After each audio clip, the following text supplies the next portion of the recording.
Hello friends, welcome to royal study.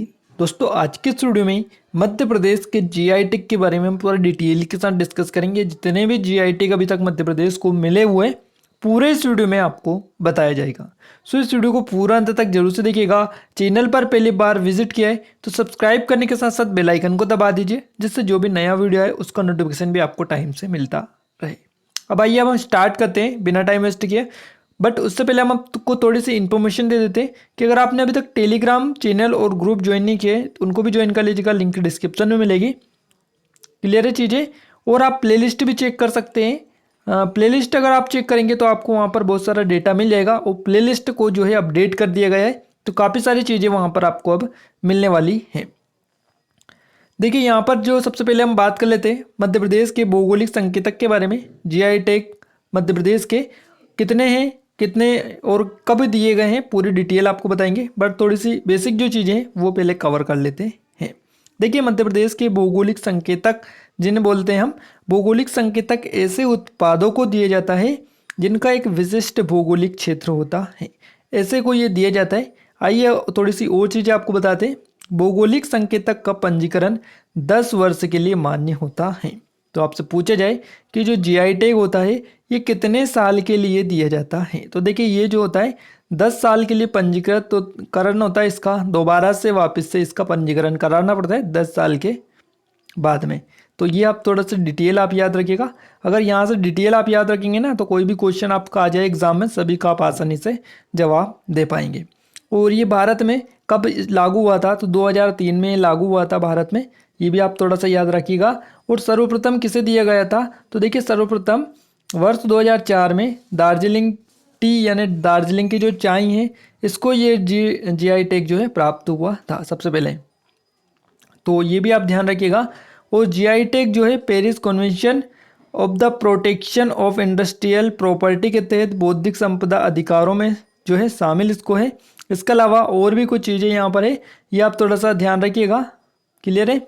तो देखिए, globally GI का विनिमय WTO के trade related aspect the intellectual properties right, जिसको हम TRIPS बोलते हैं, इसके जरिए किया जाता है। क्लियर है, ध्यान रखिएगा। राष्ट्रीय स्तर पर यह जो है geographical indication of goods registration and protection act 1999 के जरिए मिलता है। तो ये भी आप ध्यान रखिएगा। देखिए, यहाँ पर मध्य प्रदेश के भौगोलिक संकेतक है, इनको यहाँ पर जीआई टैग दिया गया है। सबसे पहले है इंदौर के चमड़े के खिलौने, रतलामी सेव, धार का बाघ प्रिंट, उज्जैन के भरमगढ़ का प्रिंट, इसके अलावा झाबुआ का कड़कनाथ मुर्गा, महेश्वर खरगोन और चंदेरी अशोकनगर की साड़ियाँ, इसके अलावा दतिया टीकमगढ़ के धातु शिल्प और मुरैना की गजक। तो इन जो है जो वस्तुएं यहाँ पर दिखाई दे रहे नाम, इनको यहाँ पर जीआई टैग दिया गया है। आइए अब हम डिटेल में डिस्कस कर लेते हैं इनके बारे में पूरी डिटेल के साथ में। तो देखिए, सबसे पहले निकल कर आ रही है चंदेरी की साड़ियाँ। देखिए, चंदेरी की जो साड़ियाँ हैं काफ़ी प्रसिद्ध है। चंदेरी साड़ी मध्य प्रदेश में बनी है और भारत में बनी एक पारंपरिक साड़ियाँ ये हैं। और ये कहाँ पर है, तो ये आप इमेज भी देख सकते हैं। ये मध्य प्रदेश के अशोकनगर जिले में आता है चंदेरी, और यहाँ पर जो है साड़ियाँ जो है प्रसिद्ध है चंदेरी की। चंदेरी की बुनाई संस्कृति दूसरी और 7वीं शताब्दी के बीच उभरी। ये राज्य के दो सांस्कृतिक क्षेत्रों मालवा और बुंदेलखंड की सीमा पर स्थित है।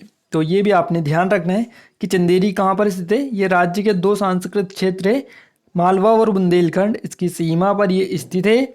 11वीं शताब्दी में व्यापार स्थानों में मालवा, मेदवा, मध्य भारत और दक्षिण गुजरात ने इस क्षेत्र में महत्व को बढ़ा दिया।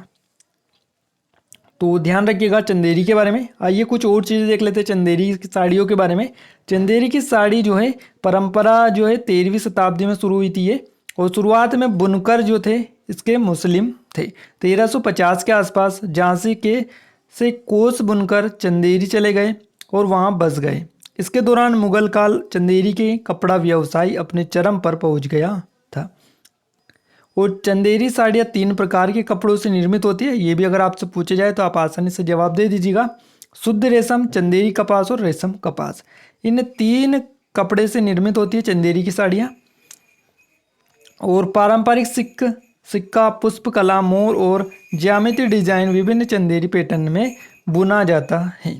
इसके अलावा साड़ियाँ भारत में सबसे बेहतरीन है और उन्हें सोने और चांदी के ब्रोकेट या जरी, महीन रेशम और ओप्यूलिन जो कि ओप्यूलिन कढ़ाई के लिए भी जाना जाता है। तो ये भी आप थोड़ा सा ध्यान रखिएगा। आयुब का आपको किसी को जो है हो सकता है कि समझ में ना आ रहा हो, बट थोड़ा सा ध्यान से पढ़िएगा इसको, क्योंकि यहाँ से आपके क्वेश्चन भी बन सकते हैं। इंदौर के चमड़े के खिलौने जो हैं ये भी काफ़ी प्रसिद्ध है, इनको भी जीआई टैग दिया गया है। चमड़े के खिलौने जो है इनको इंदौरी खिलौने के नाम से भी जाना जाता है। इसमें घोड़े, हाथी, बाघ और ऊंट, इनकी मांग जो है सबसे ज़्यादा है, जो कि आप इमेज में देख सकते हैं। यहाँ पर जो है ये चमड़े से बने हुए खिलौने हैं। क्लियर है। और खिलौनों की मूल आकृति जो है धातु के तार से तैयार की जाती है, फिर उसमें लकड़ी, ऊन और भूसा भरा जाता है। आखिर में इस ढांचे पर विशेष रूप से तैयार चमड़ा चढ़ाकर चित्रकारी की जाती है। तो ये आप थोड़ा सा देख लीजिएगा, इंदौर के चमड़े के खिलौने। नेक्स्ट है मध्य प्रदेश के बाघ प्रिंट। बाघ प्रिंट काफ़ी आईएमपी है, इमेज देख लीजिएगा आप। ये जो है यहाँ पर बाघ प्रिंट की जा रही है। बाघ प्रिंट भारत में मध्य प्रदेश के धार जिले के बाघ में उत्पन्न होने वाला एक पारंपरिक भारतीय हस्तशिल्प ये है, और इस प्रक्रिया में हाथ से मुद्रित लकड़ी के ब्लॉक रिफिल प्रिंट की विशेषता है, जो प्राकृतिक रूप से खट्टे रंग और रंगों के साथ होता है। बाघ प्रिंट कपड़े के रूपांकनों में आमतौर पर ज्यामिति, फैसले, फूलों की रचनाएं होती है, जो सफ़ेद पृष्ठभूमि पर लाल और काले रंग के वनस्पति रंगों के साथ रंगे जाते हैं या फिर रंगे होते हैं, और एक लोकप्रिय कपड़ा छपाई उत्पाद है। और इसका नाम जो है बाघ नदी के किनारे स्थित बाघ गांव से लिया गया है। बाघ प्रिंट नाम आप याद रखिएगा। देखिए मध्य प्रदेश में बाघ प्रिंट जो कि काफ़ी प्रसिद्ध ये है, और यहाँ पर भी इमेज में आप देख सकते हैं 2011 में 26 जनवरी 2011 को नई दिल्ली में गणतंत्र दिवस परेड में मध्य प्रदेश राज्य की एक झांकी थीम में एक बाघ प्रिंट डिजाइन को अपनाया गया था। परेड में विशेष रूप से 11वीं शताब्दी की खगोलीय अप्सरा सालवंजिका थी, जिसमें बाघ पे रखा गया था और मुद्रित कपड़े थे। दर्ज ये कब कराई गई है? देखिए मध्य प्रदेश की जो बाघ प्रिंट है ये इसका उत्पादन जो है 2008 में पंजीकृत किया गया, और इसका जो लोगो है इसको 2015 में पंजीकृत किया गया। तो पंजीकृत हुआ है 2015 में, और ये उत्पादन जो हुआ है, उत्पाद जो पंजीकृत हुआ 2008 में हुआ है। दोनों को आप याद रखिएगा। नेक्स्ट क्वेश्चन, नेक्स्ट डिटेल आपके लिए लेकर आ रहे हैं दतिया और टीकमगढ़ का बेल मेटल वेयर के बारे में। देखिए बेल मेटल वायर जो है ये यहाँ पर आप देख सकते हैं, चित्रकारी हस्तशिल्प आप इसको बोल सकते हैं। मध्य प्रदेश के दतिया टीकमगढ़ का बेल मेटल वायर इसको बोला जाता है। तो यहाँ पर आप देख लीजिएगा, बाकी इसके बारे में इतनी ज़्यादा डिटेल नहीं है, क्योंकि यहाँ से इतने ज़्यादा क्वेश्चन भी आपके लिए निकल कर नहीं आते हैं। नेक्स्ट है महेश्वर साड़ी और कपड़ा।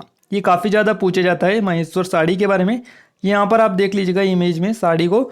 महेश्वर साड़ी यानी कि भारतीय हथकरघा शिल्प का एक नायाब नमूना है, जो कि मध्य प्रदेश राज्य से आता है, और मध्य प्रदेश का महेश्वर नामक शहर इस साड़ी की जन्मस्थली रहा है।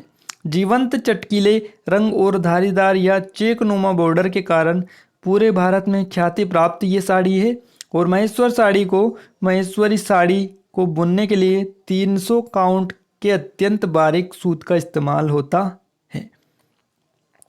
शुरुआत में तो यह साड़ी केवल रेशमी कपड़े से ही बनाई जाती थी, पर जैसे जैसे तकनीक में सुधार हुआ और बाजार में मांग बढ़ने लगी, वैसे वैसे उच्च गुणवत्ता वाली सूती महेश्वरी साड़ी भी बनाई जाने लगी। तो यहाँ पर ये डिटेल आप याद रखिएगा। बात करते हैं रतलामी सेव के बारे में। काफ़ी फेमस है रतलामी सेव। रतलामी सेव भारत के सबसे लोकप्रिय नमकीन स्नैक में से एक ये माने जाते हैं। इमेज में भी आप देख लीजिएगा, जो एक लोकप्रिय तला हुआ और कुरकुरा स्नैक है, जिसे बेसन, लौंग, काली मिर्च और अन्य मसालों के साथ बनाया जाता है। विशेष मसाला मिश्रण के अलावा यह मसालेदार बनाता है और एक अनूठा स्वाद देता है। तो याद रखिएगा रतलामी सेव, रतलाम प्रसिद्ध है इसके लिए, और ये जो है काफ़ी फेमस यहाँ के लिए निकल कर आ रहे हैं। जीआई टैग इनको मिला हुआ है, याद रखिएगा। देखिए गजक की जो है गजक की होगी जीआई टैगिंग, मिलेगा अंतर्राष्ट्रीय पहचान। किसको मिलेगा? मुरैना को मिलेगा। गजक के लिए मुरैना की गजक को अंतर्राष्ट्रीय पहचान दिलाने और गजक कारोबार को बढ़ावा देने के लिए प्रशासन जो है गजक को जीआई टैग में रजिस्टर करवा रहा है। तो गजक को भी करवाया जा सकता है, जो कि जीआई टैग मिल सकता है। इसके अलावा स्टडी रिपोर्ट के अनुसार मध्य प्रदेश के नए उत्पादों को अलग अलग क्षेत्रों में चिन्हित कर जीआई टैग के लिए आवेदन कर सकता है मध्य प्रदेश। जैसे कि चंदेरी की साड़ी, इसको तो मिल गया है। मावा जो जलेबी बुरहानपुर का प्रसिद्ध है, इसको जीआई टैग दिलाया जा सकता है। वहीं इंदौर का जो पोहा है, इसको भी जीआई टैग के लिए जो है यहाँ पर कोशिशें की जा रही हैं। वहीं जाली वर्क जो है ये ग्वालियर का है, इसके लिए भी यहाँ पर जो है कोशिश यहाँ पर इनके द्वारा प्रयास किए जा रहे हैं जीआई टैग दिलाने के लिए। और ये जो ऐसी आदि वस्तुएं हैं, इनको जीआई टैग के साथ क्षेत्रीय उत्पादों के लिए नीति बना रहे, तो अंतर्राष्ट्रीय स्तर पर विशेष पहचान बनेगी और अंतर्राष्ट्रीय बाजार की मांग को पूरा भी किया जा सकेगा। तो देखिए यहाँ पर जितने भी जीआई टैग थे मध्य प्रदेश के, पूरे हमने कवर कर लिए। जिनके बारे में डिटेल जानना जरूरी था उनके बारे में डिटेल भी आपको दिए, और इतनी ज़्यादा डिटेल ही यहाँ से पूछी जाती है, इससे ज़्यादा नहीं पूछी जाती है। जो भी क्वेश्चन बनेंगे वो हम स्पेशल जो सीरीज रहेगी उसमें कवर कर लेंगे। तो आई होप कि ये वीडियो आपको पसंद आया होगा। वीडियो कैसा लगा कमेंट करके जरूर से बताइएगा। वीडियो अच्छा लगे तो वीडियो को लाइक कर दीजिए, शेयर कर दीजिए। चैनल पर पहली बार विजिट किया है, सब्सक्राइब करने के साथ साथ बेल आइकन को दबा दीजिए, ताकि ऐसे ही वीडियो आपको रेगुलर मिलते रहे। आज के वीडियो में बस इतना ही, मिलते एक नए वीडियो में एक नए टॉपिक के साथ। तब तक के लिए जय हिंद, जय भारत।